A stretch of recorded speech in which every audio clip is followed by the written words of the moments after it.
जैसे cold mountains, deciduous forests, oceans, freshwater lakes, deserts या hot springs में living organism का पाया जाना हमें स्पीचलेस कर देता है। गैलपिंग हॉर्स, दौड़ते घोड़े, migrating birds, valley of flowers या अटैकिंग शार्क की सुंदरता हमारे अंदर भय और चमत्कार को जगाती है। पॉपुलेशन के मेंबर्स के बीच पारिस्थितिक विरोध, कॉन्फ्लिक्ट तथा पॉपुलेशंस, कम्युनिटी, समुदाय के बीच सहयोग और यहाँ तक कि सेल में भी मोलेक्युलर ट्रैफिक, आणविक गतिविधि से पता चलता है कि वास्तव में जीवन क्या है। इस क्वेश्चन में दो इम्प्लिसिट निर्विवाद क्वेश्चन हैं। पहला क्वेश्चन टेक्निकल है, जो लिविंग तथा नॉन लिविंग क्या है, इसका आंसर खोजने का प्रयास करता है। दूसरा क्वेश्चन फिलोसॉफिकल है, जो लाइफ के पर्पस को जानने का प्रयास करता है। साइंटिस्ट होने के कारण हम दूसरे क्वेश्चन का आंसर देने का प्रयास नहीं करेंगे। हम व्हाट इज लिविंग जानने की कोशिश करेंगे। 1.1 व्हाट इज लिविंग लाइफ को डिफाइन करने के लिए हम ऑर्गेनिज्म के डिस्टिंक्ट कैरेक्टर्स को देखते हैं। ग्रोथ, रिप्रोडक्शन, एनवायरनमेंट के प्रति सेंसिटिविटी और उसके लिए सूटेबल रिस्पॉन्स देना आदि लिविंग ऑर्गेनिज्म के यूनिक फीचर्स है। मेटाबॉलिज्म, सेल्फ रेप्लिकेट करने की क्षमता, सेल्फ ऑर्गेनाइज करना, इंटरैक्ट और इमर्जेंस आदि को भी इस लिस्ट में ऐड कर सकते हैं। यहाँ पर हम इन सब को समझने की कोशिश करेंगे। और लिविंग ऑर्गेनिज्म ग्रो, इंडिविजुअल्स के मास और नंबर में वृद्धि होना दोनों ग्रोथ के ट्विन्स कैरेक्टरिस्टिक्स है। मल्टीसेल्यूलर ऑर्गेनिज्म में ग्रोथ सेल डिवीजन द्वारा होती है। प्लांट्स में ग्रोथ सेल डिवीजन द्वारा पूरे जीवन काल में होती रहती है। एनिमल में ये ग्रोथ कुछ एज तक ही होती है, फिर भी सेल डिवीजन कुछ टिश्यू में होता है ताकि नष्ट हुई सेल्स की जगह नई सेल्स आ सके। यूनिसेल्यूलर ऑर्गेनिज्म भी सेल डिवीजन द्वारा ग्रोथ करते हैं। आसानी से कोई भी इसे इन विट्रो कल्चर में माइक्रोस्कोप से देखकर सेल को काउंट कर सकते हैं। अधिकतर हायर एनिमल्स और प्लांट्स में ग्रोथ और रिप्रोडक्शन म्यूचुअली एक्सक्लूसिव इवेंट्स है। नॉन लिविंग ऑब्जेक्ट्स जैसे माउंटेन्स, बोल्डर्स, गोल पत्थर और सैंड मोल्ड, रेत के टीले आदि भी ग्रोथ करते हैं, लेकिन इनमें ग्रोथ उनकी सरफेस पर सब्सटेंस के एक्यूमुलेशन के कारण होती है। लिविंग ऑर्गेनिजम्स में ग्रोथ अंदर की ओर से होती है, इसलिए ग्रोथ को लिविंग ऑर्गेनिज्म की डिफाइनिंग प्रॉपर्टी नहीं मान सकते हैं। सभी लिविंग ऑर्गेनिजम्स में ये कैरेक्टर जिन कंडीशंस में परिलक्षित ऑब्जर्व होता है उनको एक्सप्लेन करके ही यह समझना चाहिए कि यह लिविंग सिस्टम के कैरेक्टरिस्टिक है। एक डेड ऑर्गेनिज्म ग्रो नहीं करता है। 1.1 reproduction likewise is a characteristic of living organism. Multicellular organism में रिप्रोडक्शन का मतलब अपनी प्रोजेनी संतान को उत्पन्न करना है जिसके अधिक या कम फीचर्स पेरेंट्स से मिलते हैं। निर्विवाद रूप से हम सेक्सुअल रिप्रोडक्शन की बात कर रहे हैं। ऑर्गेनिज्म एसेक्सुअल रिप्रोडक्शन भी करते हैं। फंगी लाखों एसेक्सुअल स्पॉर्स द्वारा मल्टीप्लाई कर आसानी से फैलते हैं। यीस्ट और हाइड्रा जैसे लोअर ऑर्गेनिज्म में बडिंग द्वारा रिप्रोडक्शन होता है। प्लानेरिया फ्लैटवर्म्स में ट्रू रीजेनरेशन होता है। इसमें फ्रैगमेंटेड ऑर्गेनिज्म अपने नष्ट हुए पार्ट को रीजेनरेट कर लेता है और इस प्रकार एक न्यू ऑर्गेनिज्म बन जाता है। फंगी, फिलामेंटस एल्गी, मॉसस के प्रोटोनीमा सभी फ्रैगमेंटेशन द्वारा मल्टीप्लाई करते हैं। यूनिसेल्यूलर ऑर्गेनिजम्स जैसे बैक्टीरिया, यूनिसेल्यूलर एल्गी या अमीबा में रिप्रोडक्शन और ग्रोथ आपस में पर्यायवाची है, अर्थात सेल की संख्या का बढ़ना। सिंगल सेल्ड ऑर्गेनिज्म में ग्रोथ और रिप्रोडक्शन शब्दों का उपयोग करना स्पष्ट नहीं है। कुछ ऑर्गेनिज्म रिप्रोडक्शन नहीं करते, जैसे म्यूल, स्टेराइल वर्कर बीज, अनफर्टाइल ह्यूमन कपल्स एटसी।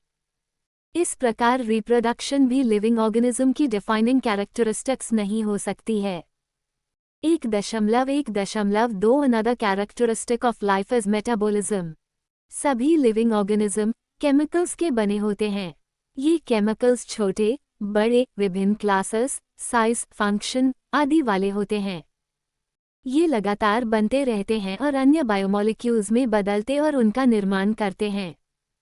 इस परिवर्तन को केमिकल रिएक्शंस या मेटाबॉलिक रिएक्शन कहते हैं। चाहे जीव यूनिसेल्यूलर या मल्टीसेल्यूलर हो, सभी लिविंग ऑर्गेनिजम्स के अंदर हजारों मेटाबॉलिक रिएक्शन साथ साथ चलती रहती है। सभी प्लांट्स, एनिमल्स, फंगी और माइक्रोब्स में मेटाबॉलिज्म पाई जाती है। हमारे शरीर में होने वाली सभी केमिकल रिएक्शंस के योग को मेटाबॉलिज्म कहते हैं। नॉन लिविंग ऑब्जेक्ट्स में मेटाबॉलिज्म नहीं होती है। मेटाबॉलिक रिएक्शंस तो शरीर के बाहर सेल फ्री सिस्टम में भी प्रदर्शित हो सकती है।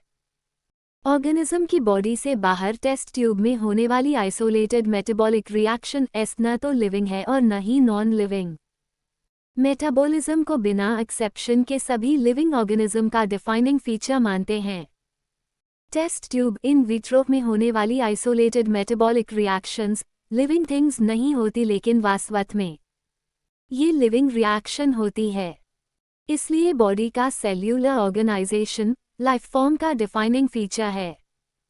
सराउंडिंग या एनवायरनमेंट के स्टिम्युलस के प्रति सेंसिटिविटी और रिस्पॉन्स सभी लिविंग ऑर्गेनिजम्स का सबसे स्पष्ट और टेक्निकली कॉम्प्लिकेटेड फीचर है। स्टिम्युलाई फिजिकल, केमिकल या बायोलॉजिकल हो सकते हैं। हम अपने सेंस ऑर्गन्स द्वारा अपने एनवायरनमेंट को पहचानते हैं। Plants light, water, temperature, other organism, pollutants आदि जैसे एक्सटर्नल फैक्टर्स के प्रति रिस्पॉन्स दिखाते हैं। सभी living organisms prokaryotes to most complex eukaryotes environmental संकेतों को सेंस कर रिस्पॉन्स दिखा सकते हैं। प्लांट और एनिमल दोनों में फोटोपीरियड सीजनल ब्रीडर्स में रिप्रोडक्शन को प्रभावित करता है। सभी ऑर्गेनिज्म बॉडी में प्रवेश करने वाले केमिकल को हैंडल करते हैं, इसलिए सभी ऑर्गेनिज्म अपने सराउंडिंग से अवगत रहते हैं। मानव ही केवल ऐसा ऑर्गेनिज्म है जिसमें सेल्फ कॉन्शियसनेस होती है। Self consciousness aware of himself, खुद को समझना। इस प्रकार कॉन्शियसनेस लिविंग ऑर्गेनिज्म की डिफाइनिंग प्रॉपर्टी होती है। मानव के विषय में चर्चा करने पर लिविंग स्टेट को डिफाइन करना और कठिन हो जाता है। कोमा में लेटे पेशेंट में हार्ट लंग्स को चालू रखने के लिए मशीन्स लगी होती है। पेशेंट का ब्रेन डेड होता है, सेल्फ कॉन्शियसनेस नहीं होती है। ऐसे पेशेंट जो कभी अपने नॉर्मल साइट में वापस नहीं आ पाते, तो इन्हें हम लाइव करेंगे या नॉन लिविंग। हायर क्लासेस में आप जानेंगे कि सभी लिविंग इवेंट्स उसमें उपस्थित इंटरैक्शंस के कारण होती है। टिश्यू के गुण कॉन्स्टिट्यूएंट सेल्स में नहीं होते, बल्कि कॉन्स्टिट्यूएंट सेल्स के इंटरैक्शंस के कारण होते हैं। इसी प्रकार सेल ऑर्गेनेल्स के गुण ऑर्गेनेल्स में स्थित मॉलिक्यूलर कंस्टिट्यूएंट्स की वजह से नहीं होती, बल्कि मॉलिक्यूलर कंपोनेंट के इंटरैक्शंस के कारण है। हायर लेवल के ऑर्गेनाइजेशन से उभरी इमर्जेंट प्रॉपर्टीज इन इंटरैक्शन के फलस्वरूप बनती है। ये घटना ऑर्गेनाइजेशनल कॉम्प्लेक्सिटी की हायरार्की के सभी लेवल्स के लिए सही है। अतः हम कह सकते हैं कि लिविंग ऑर्गेनिज्म सेल्फ रेप्लिकेटिंग, अवॉल्विंग और सेल्फ रेगुलेटिंग इंटरैक्टिव सिस्टम है, जो एक्सटर्नल स्टिम्युलाई के प्रति अनुक्रिया रिस्पॉन्स की क्षमता रखते हैं। Biology is the story of life on earth. Biology is the story of evolution of living organism on earth. Present, past और फ्यूचर के सभी लिविंग ऑर्गेनिजम्स एक दूसरे से कॉमन जेनेटिक मटेरियल की शेयरिंग द्वारा जुड़े हैं, but to varying degrees. 1.2 diversity in living world. हमारे आसपास ऑर्गेनिजम्स की बहुत सी वैरायटी पाई जाती हैं। लिविंग वर्ल्ड में बहुत डाइवर्सिटी विविधताएं पाई जाती है। अभी तक 1.7-1.8 मिलियन स्पीशीज को डिस्क्राइब किया जा चुका है। पृथ्वी पर पाए जाने वाले विभिन्न प्रकार के ऑर्गेनिजम्स को हम मिलाकर बायोडाइवर्सिटी कहते हैं। हम प्लांट्स और एनिमल्स को उनके लोकल नाम से जानते हैं। लोकल नाम एक ही कंट्री में प्लेस टू प्लेस बदलते रहते हैं। 1.2.1 नोमेनक्लेचर। इस प्रोसेस में प्रत्येक ऑर्गेनिज्म को स्टैंडर्ड नाम दिया जाता है, जिसमें वह उसी नाम से पूरे वर्ल्ड में जाना जाता है। 1.2.2 आइडेंटिफिकेशन। ऑर्गेनिजम्स को कैरेक्टर्स के बेसिस पर आइडेंटिफाई करते हैं। अनेक साइंटिस्ट्स ने प्रत्येक नोन ऑर्गेनिज्म को साइंटिफिक नेम देने की प्रोसीजर्स बनाई है और इस प्रोसेस को वर्ल्ड के सारे बायोलॉजिस्ट ने एक्सेप्ट किया है। ICBN international code of botanical nomenclature इसमें प्लांट्स के साइंटिफिक नेम के लिए प्रिंसिपल और क्राइटेरिया दिए हैं। ICZN international code of zoological nomenclature इसे एनिमल्स के नोमेनक्लेचर के लिए यूज करते हैं। साइंटिफिक नेम ये सुनिश्चित करता है कि एक ही नाम किसी दूसरे नोन ऑर्गेनिज्म का ना हो। यूनिवर्सली एक्सेप्टेड प्रिंसिपल्स के अनुसार प्रत्येक नाम में दो कंपोनेंट होते हैं, जेनेरिक नेम और स्पेसिफिक एपिथेट। इसे बाइनोमियल नोमेनक्लेचर कहते हैं। नामकरण प्रणाली को कैरोलस लिनेयस ने दिया था, जिसका उपयोग विश्व के सारे बायोलॉजिस्ट करते हैं। दो शब्दों वाला नेमिंग सिस्टम बहुत ही सुविधाजनक कन्वीनियंट है। आओ मैंगो के एग्जाम्पल द्वारा साइंटिफिक नेम देने की विधि समझे। मैंजीफेरा इंडिका मैंगो का साइंटिफिक नेम है। Mangifera genus. Indica particular species और अ स्पेसिफिक एपिथेट है। नोमेनक्लेचर के आधार यूनिवर्सल रूल निम्नलिखित है। 1. बायोलॉजिकल नेम प्रायः लैटिन में होते हैं और इटैलिक्स में लिखे जाते हैं। इनकी ओरिजिन चाहे कहीं से हुई हो, इन्हें लैटिनाइज्ड या लैटिन से डिराइव्ड किया जाता है। 2. बायोलॉजिकल नेम में पहला शब्द जीनस तथा दूसरा शब्द स्पेसिफिक एपिथेट होता है। 3. बायोलॉजिकल नेम को जब हाथ से लिखते हैं तब दोनों शब्दों को अलग अलग अंडरलाइन या इटैलिक्स में प्रिंट करना चाहिए। यह उनके लैटिन ओरिजिन को दिखाता है। 4. जीनस की शुरुआत एक कैपिटल लेटर से होनी चाहिए, जबकि स्पेसिफिक एपिथेट की शुरुआत स्मॉल लेटर से होनी चाहिए। Example: Mangifera indica. Specific epithet के बाद यानी बायोलॉजिकल नेम के अंत में ऑथर का नाम लिखते हैं। ऑथर का नाम शॉर्ट फॉर्म अब्रीविएशन में लिखते हैं। Example: Mangifera indica Linn. Linn का मतलब इस स्पीशीज को पहली बार लिनेयस ने डिस्क्राइब किया था। क्लासिफिकेशन ये वह प्रोसेस है जिसमें कुछ इजीली ऑब्जर्वेबल कैरेक्टर्स के आधार पर किसी को सुविधाजनक कैटेगरीज में रखते हैं। ई.जी. हम प्लांट्स या एनिमल्स और डॉग्स, कैट्स या इंसेक्ट्स को आसानी से पहचान लेते हैं। जैसे ही आप dog, Alsatians, guard dog, mammals, external ear and body hair वीट की चर्चा करते हैं तो आपके माइंड में इन ऑर्गेनिज्म से जुड़े कैरेक्टर आ जाते हैं। इसलिए ये सभी dog, cat, mammals, wheat, rice, plants, animals आदि सुविधाजनक कैटेगरीज है जिनका यूज हम ऑर्गेनिजम्स की स्टडी में करते हैं। इन कैटेगरीज के लिए साइंटिफिक शब्द टैक्सा है। टैक्सा डिफरेंट लेवल्स पर कैटेगरीज को बता सकता है। Plants also form a taxa, wheat भी एक टैक्सा है। इसी प्रकार एनिमल्स, मैमल्स, डॉग ये सभी टैक्सा है। डॉग एक मैमल एनिमल है, इसलिए एनिमल्स, मैमल्स तथा डॉग विभिन्न लेवल्स पर टैक्सा को रिप्रेजेंट करते हैं। टैक्सोनॉमी कैरेक्टरिस्टिक्स के आधार पर सभी लिविंग ऑर्गेनिजम्स को डिफरेंट टैक्सा में क्लासिफाई करने के प्रोसेस को टैक्सोनॉमी कहते हैं। इसलिए कैरेक्टराइजेशन, आइडेंटिफिकेशन, क्लासिफिकेशन ऐसे प्रोसेस है जो टैक्सोनॉमी के आधार है। अर्लीस्ट क्लासिफिकेशन विभिन्न ऑर्गेनिजम्स के यूजर्स पर आधारित था। अर्ली डेज में मानव को अपनी बेसिक नीड जैसे फूड, क्लॉथ तथा शेल्टर के लिए नए सोर्सेस खोजने पड़ते थे। सिस्टमैटिक्स ये लैटिन के शब्द सिस्टेमा से लिया गया है, जिसका मतलब ऑर्गेनिज्म का सिस्टमैटिक अरेंजमेंट है। लिनेयस ने अपने पब्लिश्ड बुक का टाइटल सिस्टेमा नेचुरे चुना था। सिस्टमैटिक्स में आइडेंटिफिकेशन, नोमेनक्लेचर और क्लासिफिकेशन को इंक्लूड करके इसका स्कोप बाद में बढ़ा दिया गया है। सिस्टमैटिक में ऑर्गेनिज्म के बीच इवोल्यूशनरी रिलेशनशिप्स का ध्यान भी रखा गया है। 1.3 टैक्सोनॉमिक कैटेगरीज। क्लासिफिकेशन एक सिंगल स्टेप प्रोसेस नहीं है, बल्कि इसमें स्टेप्स की हायरार्की होती है। क्लासिफिकेशन में इन्वॉल्व होने वाले प्रत्येक स्टेप को हम रैंक और कैटेगरी से रिप्रेजेंट करते हैं। कैटेगरी समस्त टैक्सोनॉमिक अरेंजमेंट का पार्ट है, इसलिए इसे टैक्सोनॉमिक कैटेगरी कहते हैं। सभी कैटेगरीज साथ मिलकर टैक्सोनॉमिक हायरार्की बनाती है। प्रत्येक कैटेगरी क्लासिफिकेशन की यूनिट को रिप्रेजेंट करती है। वास्तव में यह एक रैंक को रिप्रेजेंट करती है, जिसे प्रायर टैक्सन पील टैक्सा कहते हैं। टैक्सोनॉमिक कैटेगरी और हायरार्की को एक एग्जाम्पल द्वारा डिस्क्राइब कर सकते हैं। इंसेक्ट्स एक ऑर्गेनिज्म के ग्रुप को रिप्रेजेंट करता है जिनमें कॉमन फीचर जैसे 3 पेयर जॉइंटेड लेग होते हैं। इसका मतलब इंसेक्ट को पहचानने योग्य कॉन्क्रीट ऑब्जेक्ट निश्चित वस्तु है जिन्हें क्लासिफाई कर सकते हैं और इसलिए इसे एक रैंक या कैटेगरी का दर्जा दिया गया है। ग्रुप्स कैटेगरी को रिप्रेजेंट करता है और कैटेगरी को आगे रैंक में डिनोट करता है। वास्तव में रैंक और टैक्सन क्लासिफिकेशन की यूनिट को रिप्रेजेंट करते हैं। ये टैक्सोनॉमिक ग्रुप्स कैटेगरीज स्पष्ट बायोलॉजिकल एंटिटीज जैविक तत्व है, न केवल मॉर्फोलॉजिकल समूह है। फाइलम की जगह हम लोग प्लांट्स के लिए डिवीजन को रिप्रेजेंट करते हैं।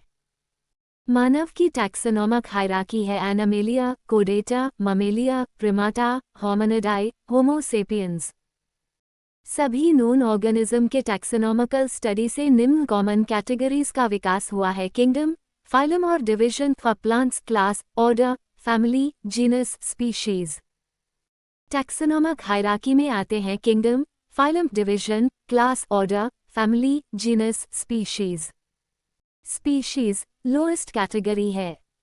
किसी ऑर्गेनिज्म को कैटेगराइज करने के लिए उनके कैरेक्टर्स की जानकारी बेसिक रिक्वायरमेंट है। ये सेम काइंड और अदर काइंड के ऑर्गेनिज्म में सिमिलैरिटी और डिसिमिलैरिटी को पहचानने में सहायता करता है।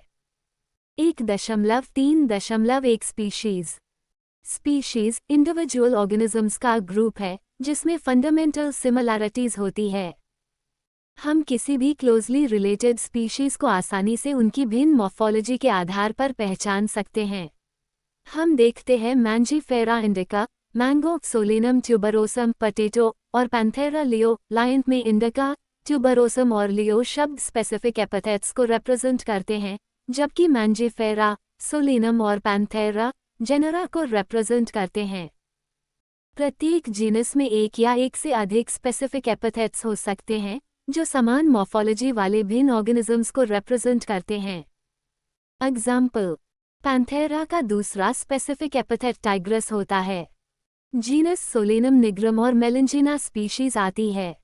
मानव की स्पीशीज सेपियंस तथा जीनस होमो होता है। मानव का साइंटिफिक नेम होमो सेपियंस होता है। 1.3.2 जीनस रिलेटेड स्पीशीज के ग्रुप को हम जीनस कहते हैं, जिसमें स्पीशीज के कैरेक्टर्स अन्य जेनरा में स्थित स्पीशीज की तुलना में समान होते हैं। क्लोजली रिलेटेड स्पीशीज के ग्रुप को जेनरा कहते हैं, जैसे पोटैटो तथा ब्रिंजॉल दो डिफरेंट स्पीशीज है लेकिन दोनों का जीनस सोलेनम है।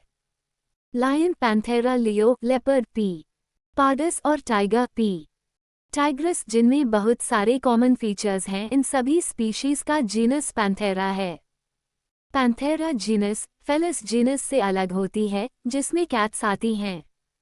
1.3.3 फैमिली क्लोजली रिलेटेड जीनस के ग्रुप को हम फैमिली कहते हैं। प्लांट्स के वेजिटेटिव और रिप्रोडक्टिव फीचर्स के आधार पर फैमिली को कैरेक्टराइज किया जाता है। प्लांट्स में 3 डिफरेंट जेनरा जैसे सोलेनम, पेटूनिया और डेटूरा को फैमिली सोलेनेसी में रखा गया है। एनिमल्स के जीनस पैंथेरा, जिसमें लायन, टाइगर, लेपर्ड आते हैं, को जीनस फेलिस कैट्स के साथ फैमिली फेलिडी में रखा गया है। यदि आप कैट तथा डॉग के कैरेक्टर्स को देखो तो आपको दोनों में कुछ सिमिलैरिटीज तथा कुछ डिसिमिलैरिटीज देखने को मिलती है। डॉग को फैमिली कैनिडी में तथा कैट को फैमिली फेलिडी में रखा गया है।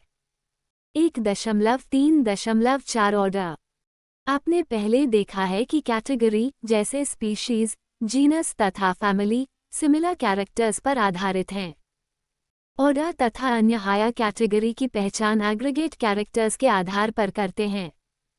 कुछ सिमिलर कैरेक्टर्स वाली फैमिलीज के ग्रुप को ऑर्डर कहते हैं। प्लांट्स फैमिलीज जैसे कन्वोल्वुलेसियाई, सोलेनेसी को मुख्यतया फ्लोरल कैरेक्टर्स के आधार पर ऑर्डर पोलेमोनियल्स में रखा गया है। ऑर्डर कार्निवोरा में फैमिलीज फेलिडी और कैनिडी को रखा गया है।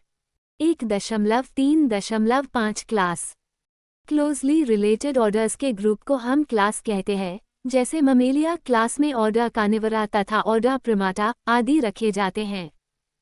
ऑर्डर प्रिमाटा में मंकी, गरिला और गिबन को रखा गया है और ऑर्डर कार्निवोरा में टाइगर, कैट और डॉग आते हैं। क्लास ममेलिया में और भी कई ऑर्डर्स आते हैं।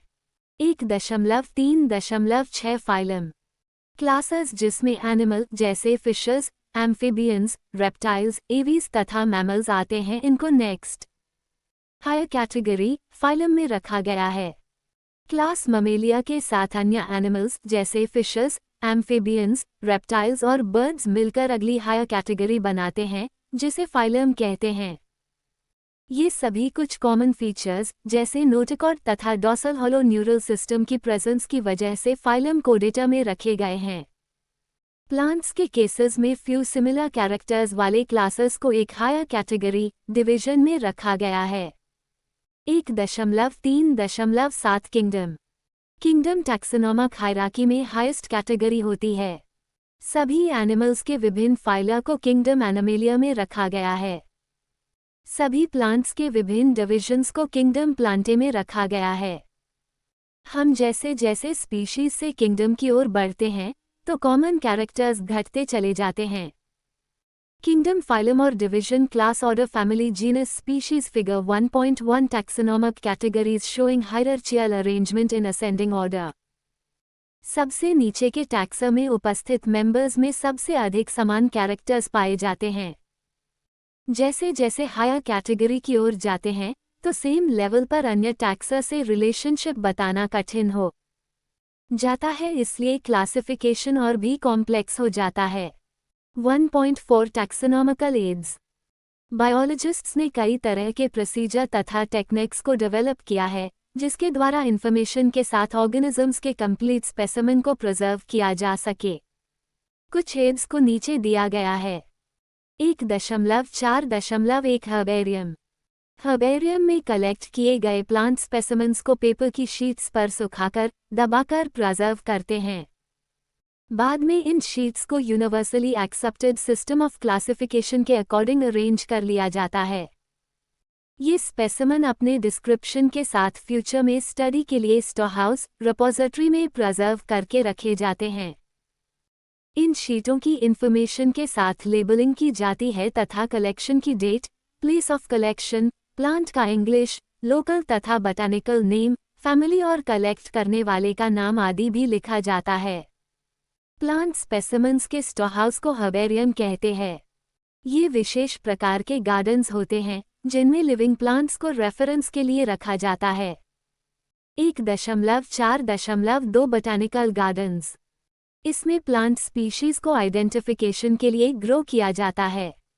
प्रत्येक प्लांट पर बॉटैनिकल साइंटिफिक नेम और उसकी फैमिली का लेबल लगा रहता है। Royal botanical garden Kew England में स्थित है। Indian botanical garden Howrah India में स्थित है। National botanical research institute Lucknow India में स्थित है। 1.4.3 म्यूजियम।